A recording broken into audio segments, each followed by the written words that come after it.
দিন ভরে টুকটাক কাজ করে নষ্ট হওয়া জিনিস ফেলে না দিয়ে সেটাকে ভালো করে নিলাম। তাহলে পুরো ভিডিওটাই দেখতে থাকেন। হ্যালো ফ্রেন্ডস, নমস্কার, গুড মর্নিং সবাইকে। ইলার ব্লগে স্বাগতম। কেমন আছেন সবাই? আশা করি ভগবানের কৃপায় ভালোই আছেন। আমিও তো অনেক ভালো আছি। ইলার ব্লগে আরেকটি নতুন ব্লগ ভিডিও নিয়ে চলে আসলাম আপনাদের জন্য। এই তো আজকে সকালে কিন্তু এই যে মাছ এনেছে অনেকগুলাই। এখানে তেলাপিয়া মাছ, তারপরে নওলা মাছ, আর হলো বড় বড় পুঁটি মাছ। সবগুলা মাছই কিন্তু দেখতে খুবই সুন্দর, আর মাছগুলো একদমই তাজা। এগুলো আমি গাজীপুর থেকে আসার 2 দিন পরে এই মাছগুলো নিয়ে আসছি সকালবেলা। ওই মাছগুলো কুটে তারপরে কিন্তু আমি এই তো তেলাপিয়া মাছগুলো রান্না করতেছি। তেলাপিয়া মাছও কিন্তু ভালোই বড় ছিল এগুলো। আর তেলাপিয়া মাছ খেতে কিন্তু আমার একদমই ভালো লাগে না, কিন্তু আমার হাজবেন্ডের আবার খুবই পছন্দের মাছ, সেই জন্যই কিন্তু আনে। ওই পিস দেখে কিন্তু বোঝা যাচ্ছে, কারণ আমি মাঝখান থেকে কেটে তারপরেই কিন্তু এইভাবে খণ্ড খণ্ড করেছি। এখন মাছগুলো কিন্তু আমি ভালো করে ভেজে নিব, তারপরে কিন্তু তরকারিটা রান্না করব। আর আজকে কিন্তু ভালোই বৃষ্টি। এটা তো 8-9 দিন আগের ভিডিও, কিন্তু এই ভিডিওটা আর ছাড়া হয়নি। প্রচুর বৃষ্টি হচ্ছে মাঝে মধ্যেই। এত বৃষ্টি হওয়ার জন্য কিন্তু ওয়েদারটা ভালোই ঠান্ডা ঠান্ডা, কারণ প্রতিদিনই বৃষ্টি হচ্ছে। আমি গাজীপুর থেকে আসলাম ওই দিন বিকাল থেকেই কিন্তু আমাদের বৃষ্টিতে ধরেছে রাস্তায় থেকে। তারপরে কিন্তু আর বৃষ্টি থামাথামি নেই, সেই জন্য ওয়েদারটা একটু ঠান্ডা ঠান্ডায় কাজ করে কিন্তু বেশ আরামই লাগতেছে। আর আজকে তেলাপিয়া মাছ রান্না করব আলু আর হচ্ছে ধুন্দুল দিয়ে। এগুলো দিয়ে কিন্তু রান্নাটা করব। আর বন্ধুরা, একটা লাইক দিয়ে আমার ভিডিওটি কন্টিনিউ করবেন। আপনাদের একটা লাইক আমার ভিডিওটিকে এগিয়ে যেতে সাহায্য করবে। আর ভিডিওটি স্কিপ না করে পুরোটাই দেখবেন। আশা করি ভগবানের কৃপায় অনেক ভালোই লাগবে। এই তো তরকারিতে কিন্তু আমি ঝোল দিয়ে দিলাম। এখন হাই ফ্লেমে জাল দিয়ে নিব। ভেজে রাখা মাছগুলো কিন্তু আমি দিয়ে দিলাম। আর এই মাছের সেন্টটাও না আমার তেমন বেশি ভালো লাগে না, সেই জন্য আরও খেতে ইচ্ছেই হয় না। এই তো তরকারিটা কিন্তু আমার হয়েই গিয়েছে। এখন আমি জিরে গুঁড়ো দিয়ে তরকারিটা নামিয়ে নেব। তরকারিটা কিন্তু এমনি খেতে দারুণ টেস্টি হয়েছিল। মাছ কিন্তু এখান থেকে আমি সামান্য একটু খেয়ে দেখেছিলাম, তাছাড়া এমনিতে আমার খেতে ভালোই লাগে না। ওই দেখেন তরকারিটাও কিন্তু দেখতে ভালোই লাগতেছে। হাজব্যান্ডের তো খুবই পছন্দের মাছ, বললো যে তরকারিটা খুবই টেস্টি হয়েছে, আর মাছও খুবই টেস্টি ছিল।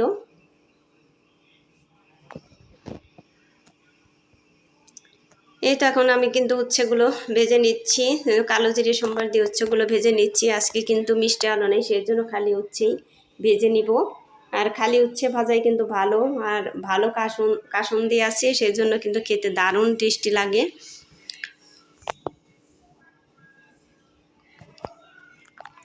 এই তো এখন এগুলো কিন্তু আমি ভালো করেই ভেজে নিচ্ছি। আর এই যে দিন ভরে টুকটাক কাজ করে তারপরে কিন্তু নষ্ট জিনিসও ভালো করে নিচ্ছি। এই যে ছাতু, পায়রার ছাতু, এগুলোতে কিন্তু একটু কেরি কেরি ধরেছে, তাই ভাবলাম যে এগুলো তো এমনিতে নষ্ট হয় না, শুধু কেরি ধরেছে।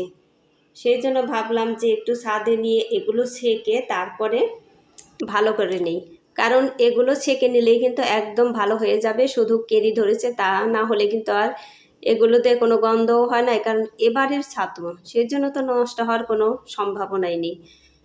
আর এই ছাতুগুলো সকালবেলা 2 চামচ করে 1 গ্লাস জলের ভিতরে গুলিয়ে খেলে কিন্তু খুবই উপকারী।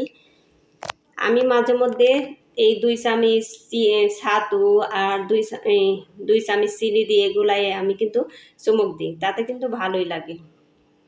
আর এমনিতে ছাতু খেতে আমার তেমন বেশি ভালো লাগে না, আমার মরিচ ছাতুটা খেতে বেশি ভালো লাগে, কিন্তু পায়রার ছাতু খেতে একদমই বেশি ভালো লাগে না। কিন্তু এই ছাতুটা খুবই উপকারী, সেই জন্য আমি ভালো করে ছেঁকে নিচ্ছি। এই তো কেরিগুলো কিন্তু উপরে উঠে যাচ্ছে এগুলো। আর যদি একটু রোদে দিতে পারতাম তাহলে তো কেরি একদমই চলে যেত, এর মধ্যে কিন্তু কোনো কেরি থাকতোই না। কিন্তু রোদ নাই, বৃষ্টি, কেমনি আমি রোদে দেব। এই তো এখন কিন্তু আমি এই বোতলে ভরে নিব এই ছাতুগুলো। তা তো আর যদি আমি এগুলো ফেলে দিতাম তাহলে কিন্তু ফেলেই দিতে হতো, তা না হলে আর কিন্তু এগুলো খাওয়া যেত না। সেই জন্য ভাবলাম যে একটু বুদ্ধি খাটিয়ে যদি এইভাবে কাজ আমরা করে নিই তাহলে কিন্তু কোনো জিনিসই একদম নষ্ট হওয়া না পর্যন্ত আমরা ফেলে দেব না। এই তো বোতলে ভরে নিলাম এই ছাতুগুলো। আর এই যে এই ভিডিওটা কিন্তু আমার পরের দিনের ভিডিও। নওলা মাছের তরকারি, নওলা মাছ হলো ওই যে রুই মাছের যেগুলো ছোট সেগুলো, তারপরে আলু ভেজে নিয়েছি, নওলা মাছের লেজা ওগুলোও কিন্তু ভেজে নিয়েছি। এখন এই যে আমরা দুপুরের খাবার, দুপুরে কিন্তু আমরা খেয়ে নিব এখন। হাজব্যান্ডও চলে আসছে চেম্বার থেকে। আর এখন আমারও কিন্তু প্রচুর ক্ষুধা লেগে গিয়েছে। এই আলুগুলো ভাজা কিন্তু খুবই ভালো লাগে। আর মাছ ভাজি কাঁচামরিচ দিয়ে আমার খুবই খেতে ভালো লাগে। আমার হাজব্যান্ড কিন্তু কাঁচামরিচ খেতে চায় না, সেই জন্য একটু ভেঙে দিলাম যে খেয়ে দেখো কেমন লাগে। উনি আবার বেশি ঝাল খেতে পছন্দ করে না। আর মাছ ভাজা দিয়ে কাঁচামরিচ ভেঙে লবণ দিয়ে এটা কিন্তু খেতে দারুণ মজা লাগে। এটা এখন খেয়ে নেব, প্রচুর ক্ষুধা লেগে গেছে। এখন তো 3টাই বেজে গিয়েছে, 3টার সময় কিন্তু খাচ্ছি। আমার হাজব্যান্ডেরও আসতে অনেকটাই লেট হয়ে গিয়েছে। এই তো তারপরে কিন্তু আমরা পরে আবার চিকেনও রান্না করছি। এটা হচ্ছে দুপুরের খাবারের পরে কিন্তু আমি চিকেনটা রান্না করছি। আর বন্ধুরা, আমার চ্যানেলে নতুন হয়ে থাকলে একটা সাবস্ক্রাইব করে পাশে থাকা বেল আইকনে ক্লিক করে দিবেন, তাই নোটিফিকেশন চলে যাবে সবার আগে আপনার কাছে। আর ভিডিওটি যদি একটুকু ভালো লেগে থাকে তাহলে বন্ধু হয়ে আমার পাশে থেকে যেতে পারে। এই তো চিকেনটা কিন্তু দেখাই যাচ্ছে অনেকটাই টেস্টি হবে। এখন দেখেই কিন্তু মনে হচ্ছে অনেকটাই টেস্টি হবে, কারণ যে তরকারি টেস্টি হবে সেটা কিন্তু রান্নার সময় বোঝা যায় যে কতটা টেস্টি হবে। তরকারি কিন্তু একটু বেশি বেশি করে রান্না করছি, কারণ হাজব্যান্ডের জন্য আবার বাটি ভরে ভরে কিন্তু ফ্রিজে রাখতে হবে, সেই জন্য। কারণ কিছুদিন পরেই আবার আমি গাজীপুর চলে যাব। আসলাম কিছুদিন, 3-4 দিন ধরে কিন্তু আসছি, আবার 5-6 দিন পরে মনে হয় যেতে হবে। এই তো ঢাকনা দিয়ে ঢেকে দিলাম। এখন তরকারিটা হাই ফ্লেমে জাল হতে থাক। আর এখানে কিন্তু আমার হাজব্যান্ড এই যে পান্তা ভাত খাচ্ছে, এটা আবার পরের দিন সকালে। আর আমি কিন্তু দুধ দিয়ে আম দিয়ে মুড়ি খাবো। আমার হাজব্যান্ডকে বলছিলাম যে তুমি আম দিয়ে দুধ দিয়ে মুড়ি দিয়ে খাও, তা বললো যে না, পান্তা ভাত আছে, আমি তাহলে ওইগুলোই খাবো। এখন মিষ্টি জিনিস খেয়ে আমার একদমই ভালো লাগবে না, পরে খারাপ লাগবে। আমি বললাম ঠিক আছে, তাহলে তুমি পান্তা ভাত খাও, আমি এগুলো খাই।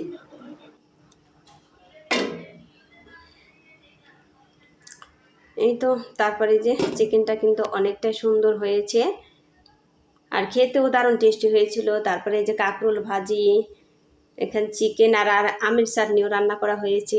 আর এই ভিডিওটা কয়েকদিনের ভিডিও কিন্তু আমি জোড়াতালি দিয়ে দিয়েছি, কারণ আমার একদিনের ভিডিও কিন্তু হচ্ছিল না, সেই জন্য। আর এই যে লেবু কত টেস্টি, একদমই টেস্টি, আর এত সুন্দর সেন্ট, এগুলো আমাদের গাছের লেবু। আর এই যে এদিকে কিন্তু সব কিছু আমি মুছে রেডি করে নিয়েছি।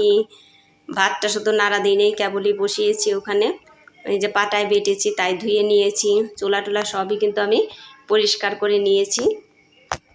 দেখেন চুলা টুলা পরিষ্কার থাকলে কত ভালো লাগে। তারপরে আজকে কিন্তু বজরং বলির পূজা, সেই জন্য এই যে আমি ফল কেটে রাখছি। আমার হাজব্যান্ড এসে কিন্তু পূজা দিবে, আবার নারকেল আনবে এর সাথে। আমি তো এখন 5 পদে ফল কেটে রাখছি, পরে কিন্তু নারকেল আনবে, তারপরে সেটাও কিন্তু দেওয়া হবে। যাই হোক বন্ধুরা, সবাই ভালো থাকবেন, সুস্থ থাকবেন, এই কামনা করে এই ভিডিওটি শেষ করছি। Tata, bye bye.